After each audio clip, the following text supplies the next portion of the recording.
Welcome to Airshow 100. Today I'm in Jersey in the Channel Islands for a spectacular show of aviation by the sea.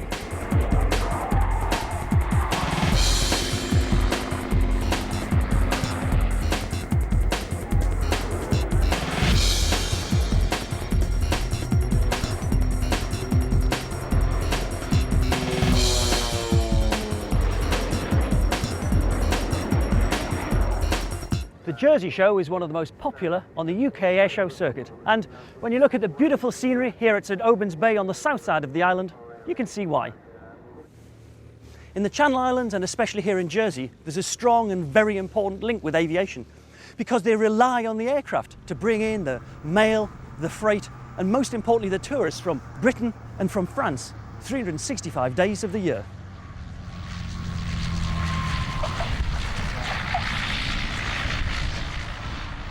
The airport here at Jersey is always busy, but today it's even more so, because it's from here that many of the aircraft flying in the show this afternoon will take off from.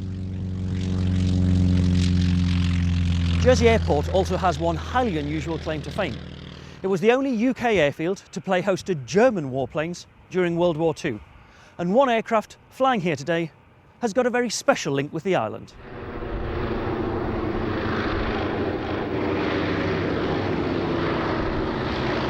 Towards the end of the war, Ju-52s from the Luftwaffe flew in huge numbers of wounded German soldiers for treatment here at the island's underground hospital. Often coming in so low, they were below cliff-top height as they made their final approach to the runway.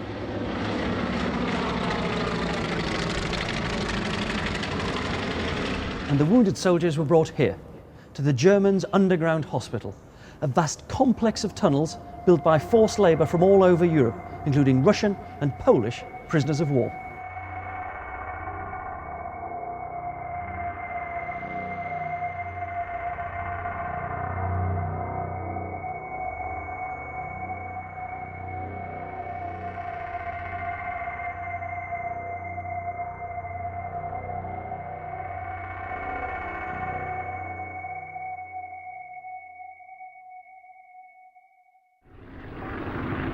The Ju-52 has been described as the Luftwaffe equivalent of the C-47 Dakota, and, like its American counterpart, it was adapted to numerous roles, including medical evacuation.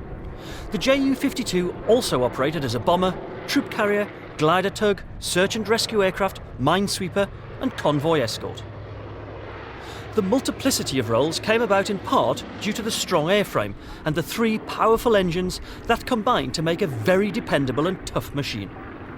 The problem was, however, that without armaments and due to its slow speed, the Ju-52 was also highly vulnerable to attack, both from the ground and the air.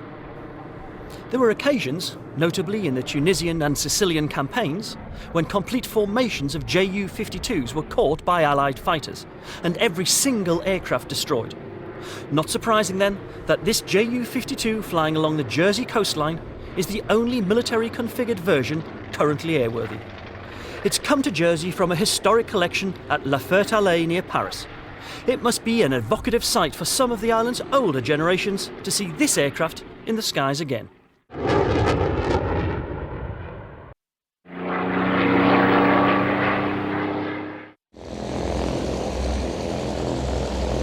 The island is home to the only surviving de Havilland Heron. Built in the late 40s as a short-haul airliner, it was somewhat taken over by the arrival of the turboprop. Still, it's an elegant, beautiful reminder of post-war British aviation. 143 Herons were built by the de Havilland Company. The first Heron 1B to go into service was delivered to Jersey Airlines in May 1953. The type saw service in 30 countries with airlines and businesses, and it was utilised by numerous air forces and navies. This particular Heron was delivered to Jersey Airlines in 1956, before being sold to the Royal Navy in 1962 and operated as a Sea Heron. On disposal from the Navy in 1989, it was purchased by a local consortium associated with Jersey Airlines, and, back in company livery, this last British-based flying example of the type once more graces the Jersey skies.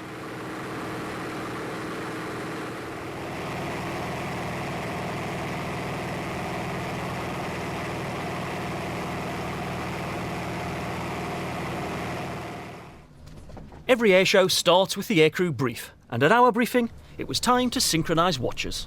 5, 4, 3, 2, 1, hack 0930. Gentlemen, ladies, welcome back to Jersey. If you'd be kind enough to switch off the phones, that'd be really helpful. We will not keep you long. I guess what everybody wants to know is how the weather's going to be. Tony Pello's the senior Met Officer here. Tony, tell us what we all need to know. Right, well, good morning, gentlemen. Latest satellite at 0600Z this morning, showing some bands of cloud, warm front. It's in the mouth of the channel at the moment, moving up towards us. Behind that, westerly winds. So the scenario is that we're in a deteriorating situation at the moment. A gloomy outlook then, but the crowds were turning up on the beach regardless, and, fortunately, the conditions were just good enough to let the display begin. Well, it's 1 o'clock and the flying's about to start. And here's an impressive sight to kick off the show here at Jersey. A United States Air Force B-52 heading straight across St. Aubyn's Bay.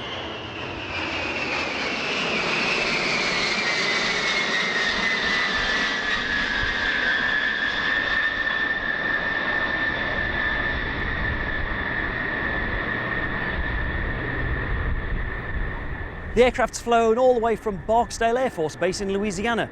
And of course, even though it's some 50 years old, the B-52 is still at the forefront of military operations in places like Afghanistan and, of course, more recently in Iraq.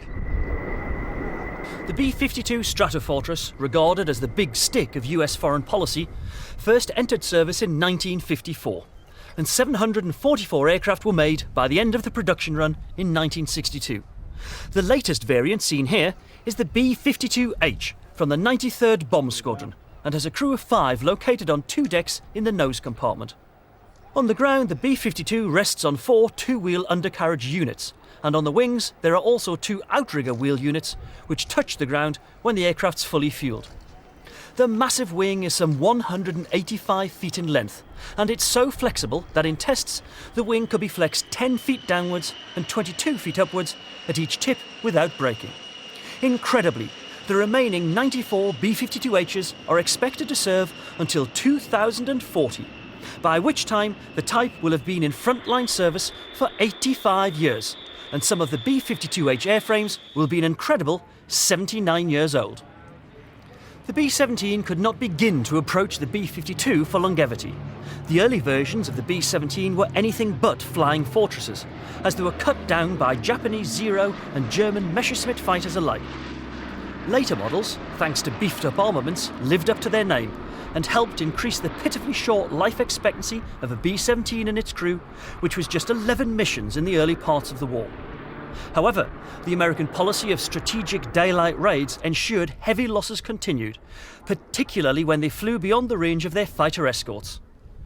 The US 8th Air Force B-17s flew 181,000 sorties in World War II, losing nearly 3,000 aircraft to enemy air power. This B-17G Pink Lady is French-owned and operated from Orly Airport near Paris. It was built in late 1944 and joined the 351st Bomb Group in England on the 26th of March 1945. It flew 6 combat missions out of Polebrook, Northamptonshire.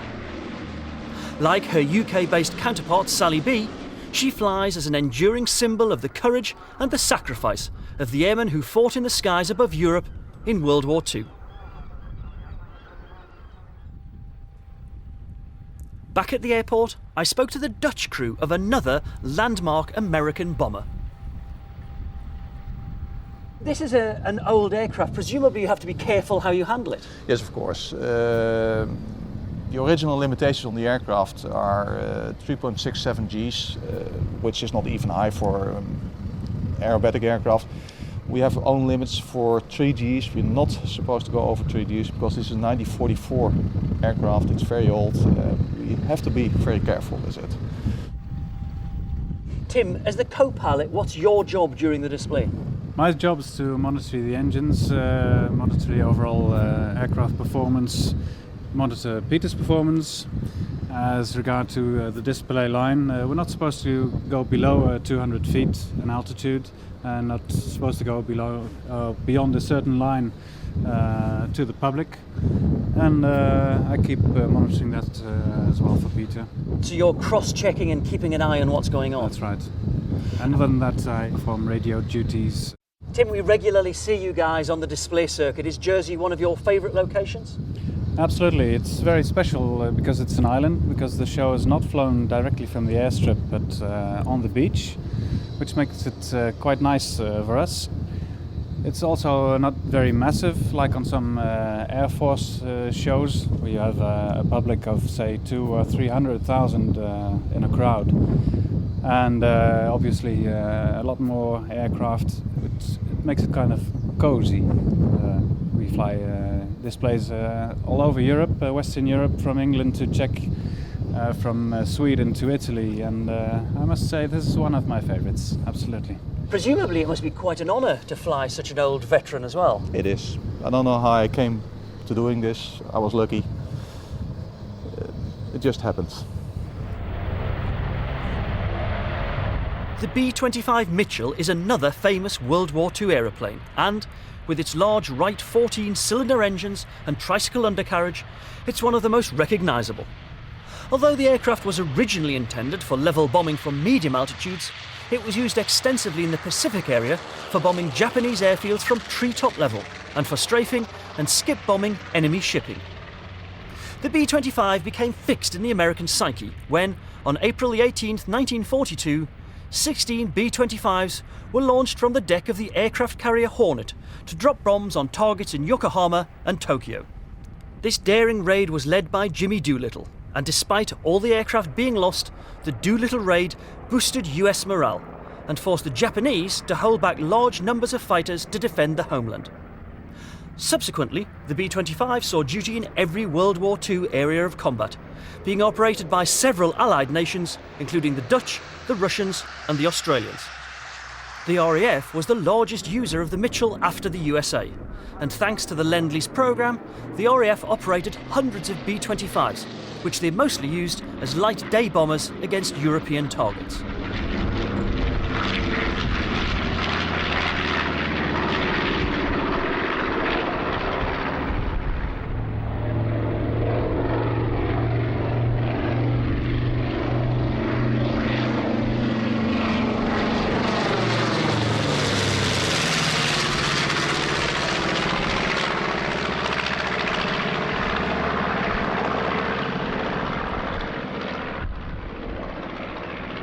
Flight safety is one of the most important aspects of any airshow, and I'm now with Squadron Leader Mike Stanway, who's part of the Flying Control Committee, and he's also the person who was my pilot for my second ever Tornado flight on my squadron. Mike, what's your role here at the airshow? My role is as a member of the Flying Control Committee, where I sit here and watch the display, which is great from my point of view because I like aeroplanes. But my main role is to oversee the safety of the whole display flying. From the point of view of, on a seaside display, birds or boats getting in the way, and today of course the tide's out, but that can happen on seaside displays. But more importantly, the aircraft flying itself. We can often see something that's about to happen because of our experience of watching displays that the pilot in the airplane may not see, or indeed something wrong with his airplane that we can see that he can't. So purely safety, overseeing every display that, or every act in the display. You've got a mix of civil and military pilots here. Are there any considerations that you have to think about for that?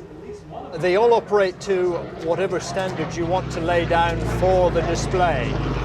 Military pilots are, I have to say, easy because they're well and truly checked out by the military chain of command, both in the UK and overseas military. And so their displays are well checked. If they're allowed to come to us, they've passed all the tests. Civil pilots, more so at times, because we have to ensure they have a display authority from the UK or from overseas, or if they don't have a display authority, then we have to watch a practice of their display before we can allow them to fly in front of the public, so that we're content with what they're going to do, that it's safe and will form a good part of our show here. If I see something that I'm not happy with, then I will get on the radio to the pilot straight away, and in the worst case, just say stop, stop, stop. And his response to that will be to stop his display, go home and land, and we talk about it afterwards. There's no discussion at the time. Safety is the prime concern. And even if I was wrong at the time, it's better to be wrong than to say, oh dear, afterwards. And of course, are there any special considerations for operating here over the bay? There is. I mentioned earlier the fact that there are seabirds here which can be shocked into the air by the noise, of course. Small boats and indeed large boats drift into the display arena, and you may remember many years ago when one of the Red Arrows managed to collect the top of a boat mast. So these things we have to look out for. And of course, from the pilot's point of view, the perspective against sea and sand is considerably different to flying up and down a runway, which is why you've probably seen we've got a nice row of orange life rafts out there to give them their 230-metre display line, which is the distance they should be away from the crowd. Well, we'll let you get on with watching it. Thanks very much. Thank you. As we finished talking, the Battle of Britain Memorial Flight came into view. The BBMF is a flying unit comprising 5 different types of aircraft, and here are the 3 regulars: a Spitfire, a Hurricane and the Lancaster. This Avro Lancaster PA-474 is one of only 2 remaining airworthy examples from the 7,377 that were produced. 474 was earmarked for service in the Far East, though the war with Japan was over before she was ready. Instead, the aircraft was used for research before being reclaimed by the Royal Air Force as a historic aircraft to be preserved in flying condition. After having various homes and appearing in the film The Guns of Navarone, 474 joined the memorial flight in 1973. Major restoration work in the past few years has ensured that the Lancaster will be displaying for many years to come.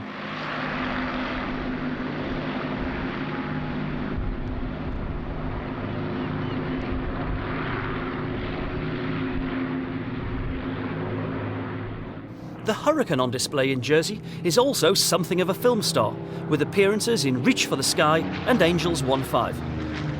This Mark IIC is believed to have been the last Hurricane to enter service, and it saw action with 63, 309 and 26 squadrons before the cessation of hostilities in World War II. She wasn't strapped like many other fighters, but stayed in RAF service. LF-363 was the founding aircraft in 1957 for the Royal Air Force historic flight that went on to become the BBMF of today.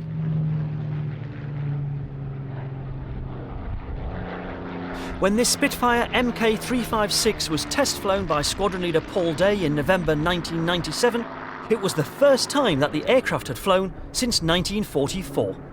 The Spitfire served with 443 Squadron of the Royal Canadian Air Force at various locations on the south coast of England, and in the weeks leading up to the invasion of France flew numerous missions.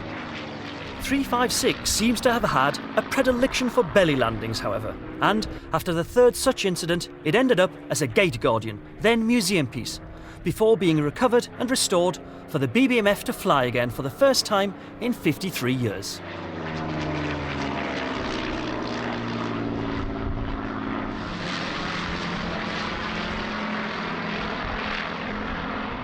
Many people don't realise that the BBMF has any aircraft other than the fighters and the lone bomber.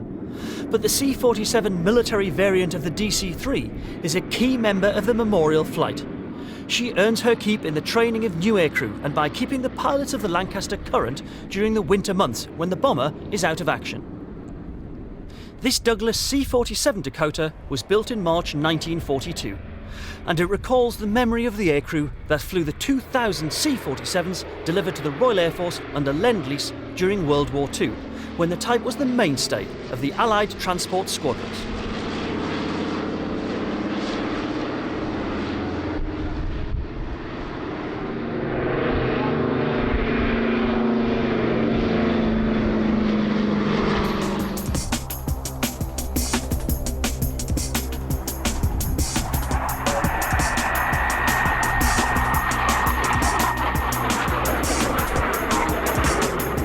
From one classic to another, and this is widely regarded as one of the most beautiful fighter aircraft ever produced. The Hawker Hunter was the work of Hawker's ace chief designer Sidney Camp. and the aircraft went on to become one of the most successful post-war British fighters, with 2,000 being produced. Despite being overhauled by new supersonic aircraft like the Lightning and the MiG-21, the Hunter remained a potent ground attack aircraft, and a third of the production total were later converted to carry out new roles for the Royal Air Force and numerous overseas customers. The T-8B displaying across the Jersey waters is one such converted Hunter. Indeed, the T-8Bs are unique in that the port instrument panel is fitted with the Buccaneer Integrated Flight Instrument System in order to train pilots for the then new Blackburn Buccaneer.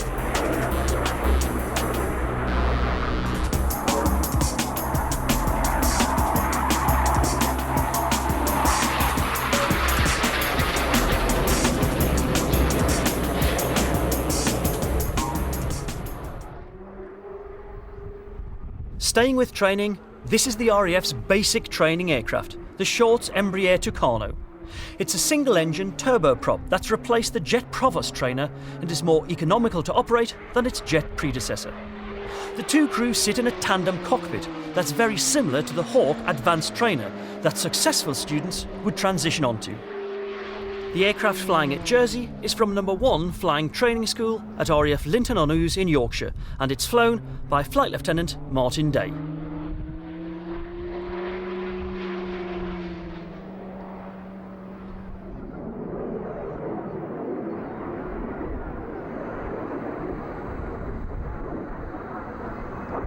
From the Tucano, aspiring fastjet pilots move on to the BAE Hawk, in which every RAF fastjet pilot has trained since the first of 175 Hawk Mark 1s entered service in 1976. As well as the advanced training capability, the Hawk offers a weapons training role to the RAF, as well as providing a highly manoeuvrable aircraft for the Royal Air Force aerobatics team, the Red Arrows. And after the break, we'll look at the next stage of training for aspiring Jaguar pilots.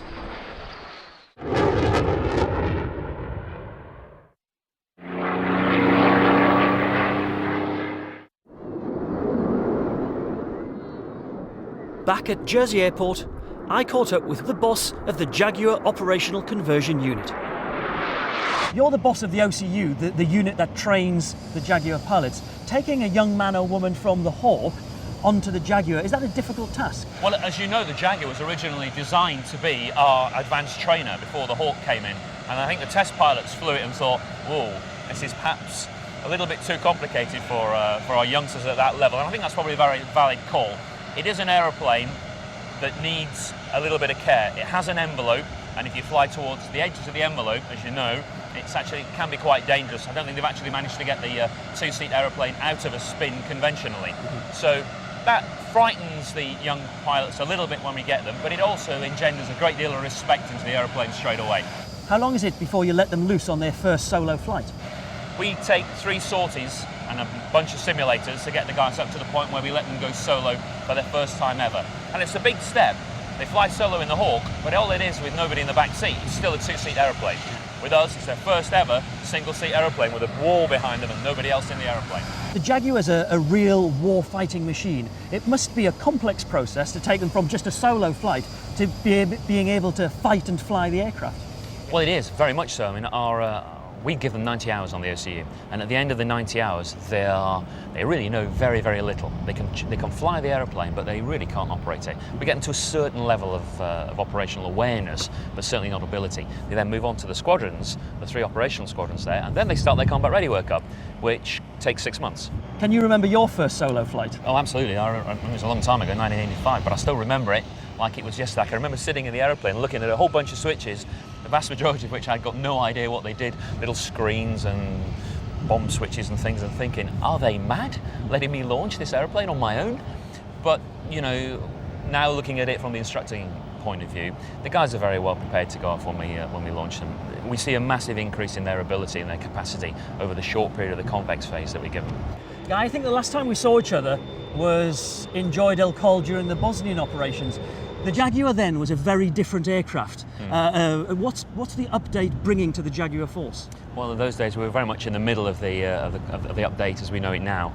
Now we're much more of a capable aeroplane, night capable, precision guided missiles capable. We have helmet mounted sight, the only RAF aeroplane currently to fly with a helmet mounted sight, which we can use for firing our Sidewinder missiles. And eventually we'll be able to use it for directing the recce pod and possibly tiled as well in the future.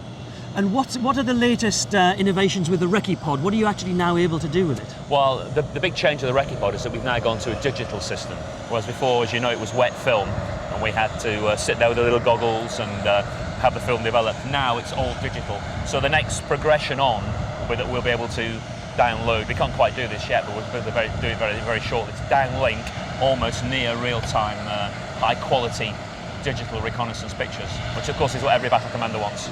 So in the 30th anniversary of the Jaguar, it's still a potent fighting machine? Very much so.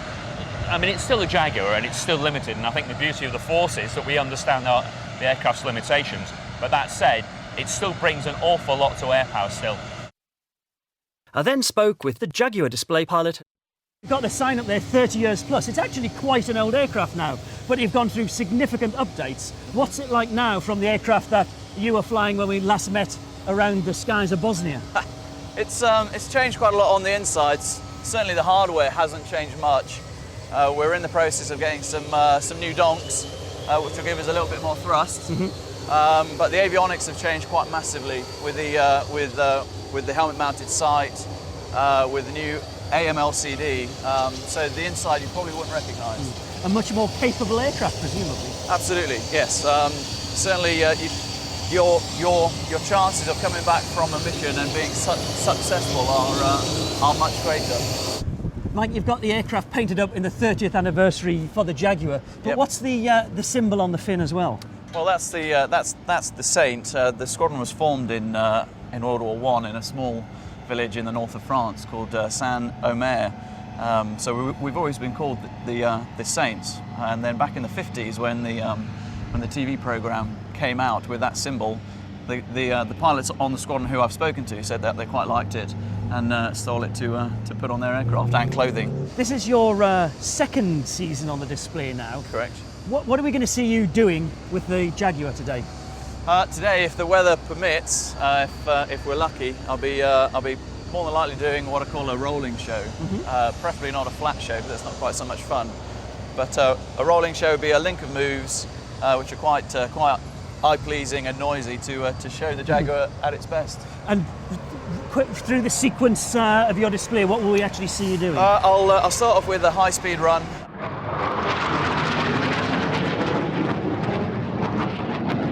Just to get the crowd looking. I'll then go into a min-radius turn.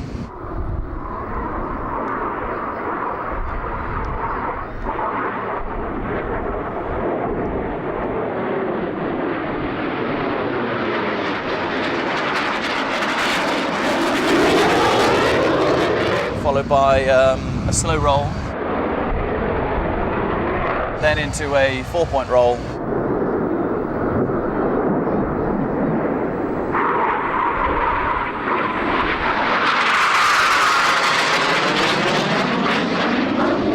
Round for a high-speed pass, flown at about 600 knots.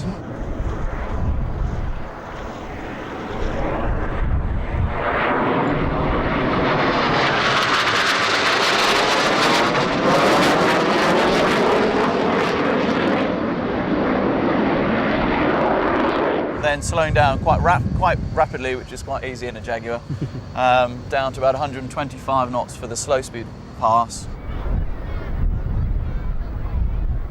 About 40 or 50 degrees nose up, and then finishing.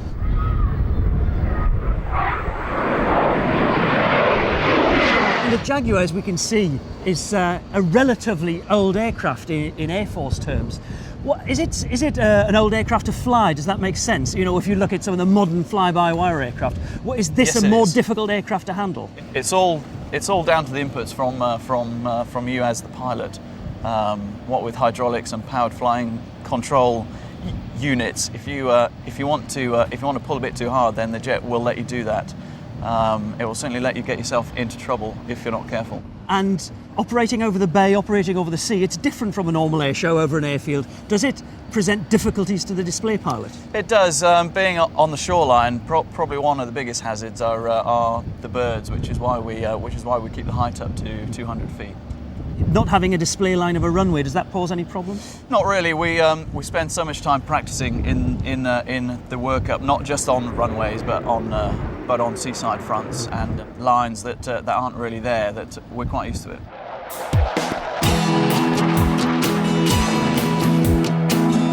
Back on the Jersey shoreline, I watched the Tornado F3 display. The Tornado is the RAF's multi-role aircraft, and while the GR4 is the mainstay of the Strike Attack Force, the F3 we saw here at Jersey is the UK's primary air defence fighter.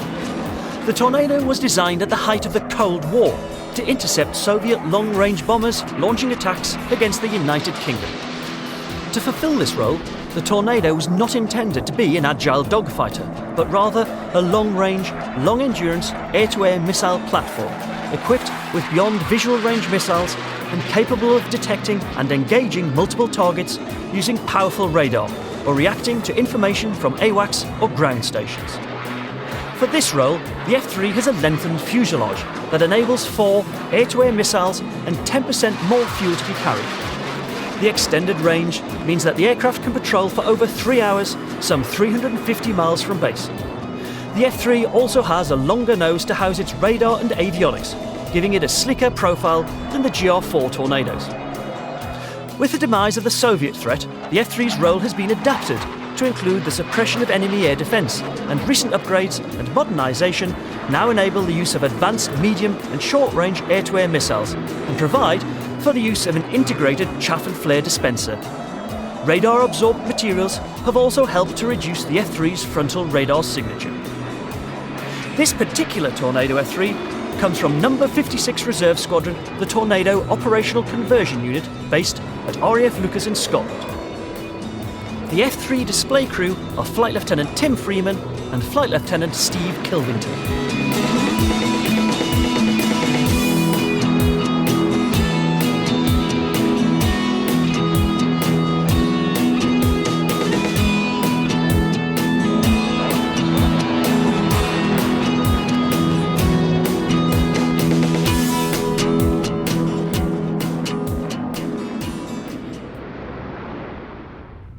And entering stage right, we have the North American T-28S Fennec, a popular performer on the airshow circuit, and flown here by owner and Jersey resident Martin Willing.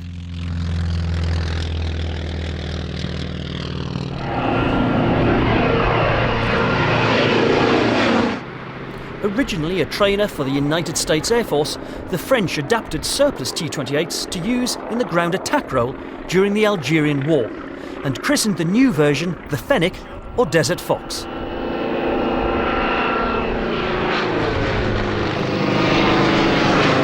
"100 Fennecs served in Algeria until the end of the war, after which some continued to operate in French colonial possessions in Africa." While the Fennec was adapted for a particular campaign and role, so this next aircraft became known for a particular conflict.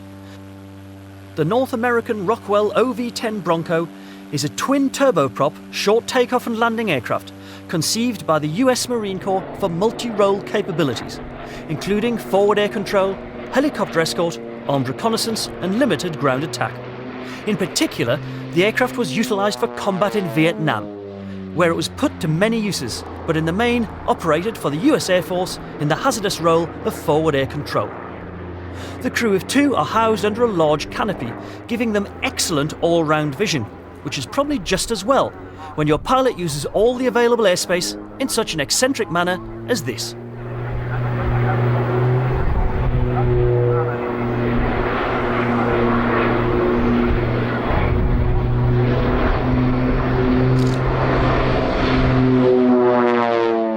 Only 157 Broncos were made, though some are still in service today, operating in drug interdiction and anti-guerrilla roles in Central and South America. This particular Bronco served with the Luftwaffe in target towing operations, and it's now based at Montélimar in France.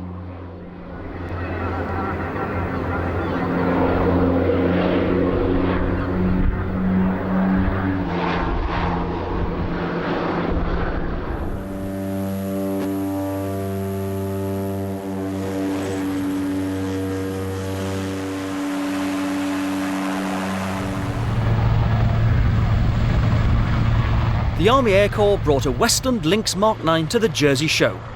It's a twin-engined, multi-purpose battlefield helicopter used by both the Army and the Royal Marines. We joined the Lynx on a tour of the island, where it seems to be operating in its troop transport role. The Lynx is also able to carry 2,000 pounds of internal freight or 13,000 pounds slung underneath. It can operate in an anti-tank, search and rescue, casualty evacuation and armed escort roles, and it was a hugely valuable asset to 3 Regiment Army Air Corps during Operation Iraqi Freedom.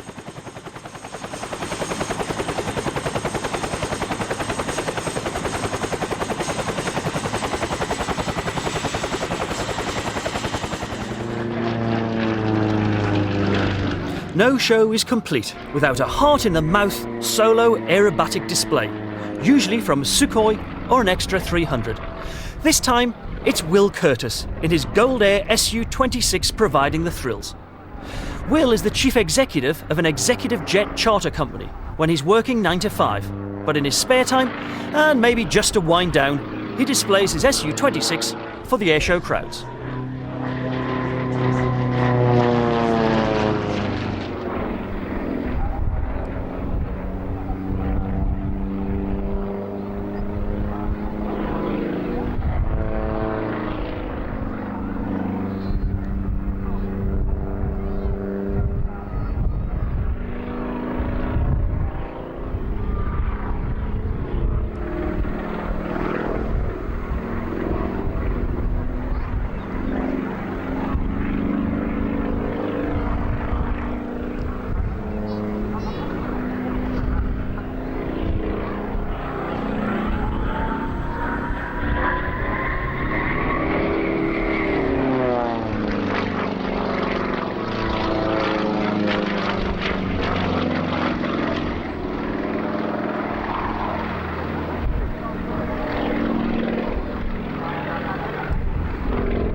Will, that was a pretty impressive display today. How was it from your point of view? It was good, and Jersey's such a lovely place to come to that it's been a pleasure the whole day, and nice setting for a show, an easy place to display.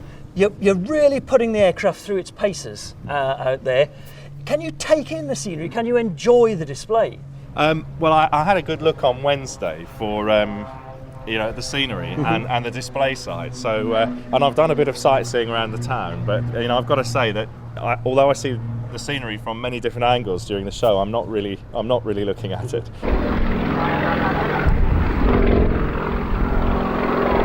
It looks, I suspect, to be very technical, actually very difficult. How long does it take you to actually work up to full display standard? About 100 hours of practice in the spring. Probably something like 500 different practice sorties, over the course of a year. One has to stay current, probably fly the show at least 3 times a week. And, we notice if we've had a week of bad weather and not been able to fly, then, I need to go out and have a practice before I actually fly a show. So. And is it difficult? It looks difficult from us on the ground. I suppose it is. I'm used to doing it now, but it's physically very demanding. The aircraft's going from about +12 to -7G during the show. And quite often going straight from minus straight to plus and back to minus again. And it's very heavy on the controls because they're not powered. So we'll have to sort of keep fit and do a lot of bicycling. It looks like pure piloting skills, if you understand what I mean. Completely different from your day-to-day life as a civilian airline pilot. That's right, yes, it is different. It's the aeroplane is very capable, of course, and once the pilot's mastered it, it really is a brilliant tool for that job.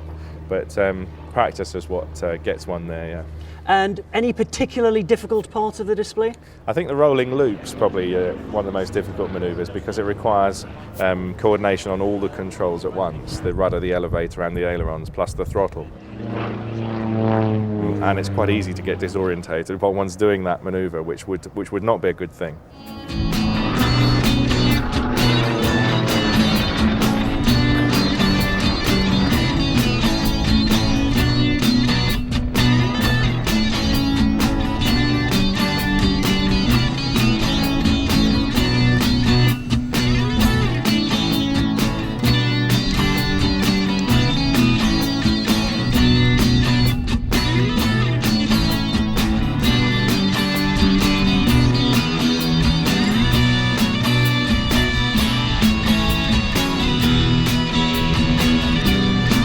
And there's more aerobatics, this time with the Red Arrows, after the break.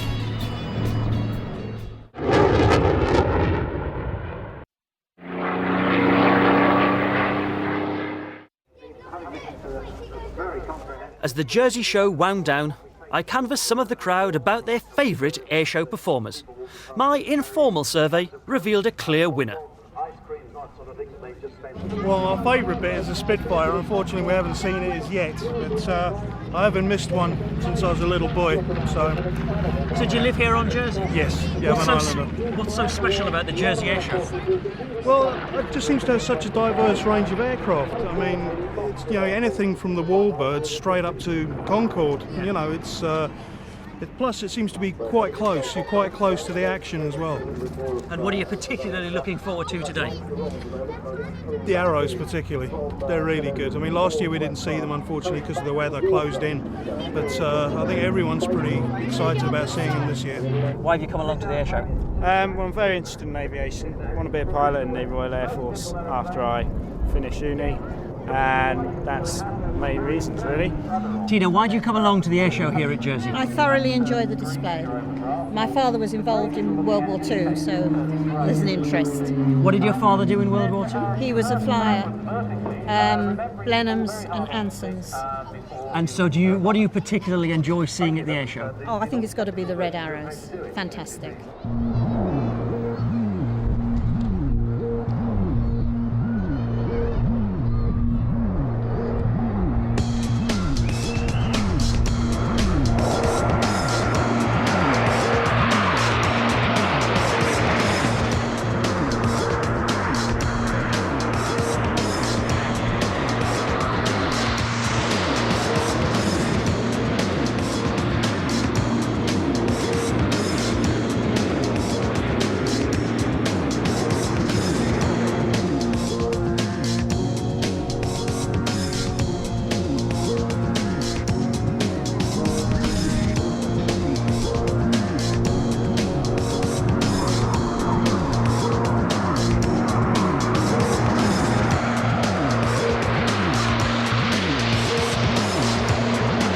The Red Arrows had a misfortune during their Channel Islands trip when Red 2 overshot the runway on landing in Jersey due to an equipment malfunction. Thankfully, there were no injuries, and the spare plane, Red 10, was pressed into service to make sure that the full 9-ship display could be flown and the show could go on.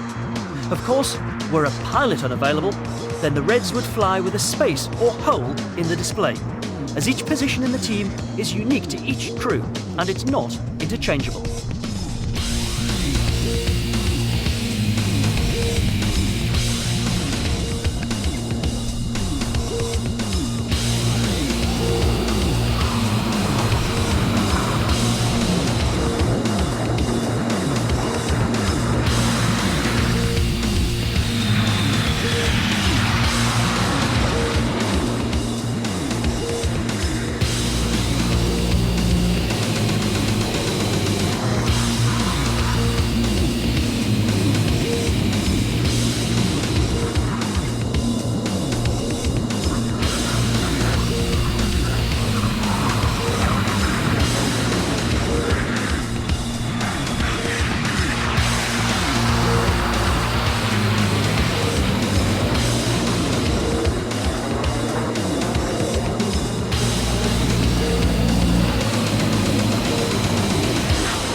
As the last aircraft leaves the bay, it's hard not to be impressed by the sheer range of aircraft we've seen here today. Aviation plays an important role in the life of this island, and this airshow has been a real celebration of those links. From Airshow 100 in Jersey, it's goodbye.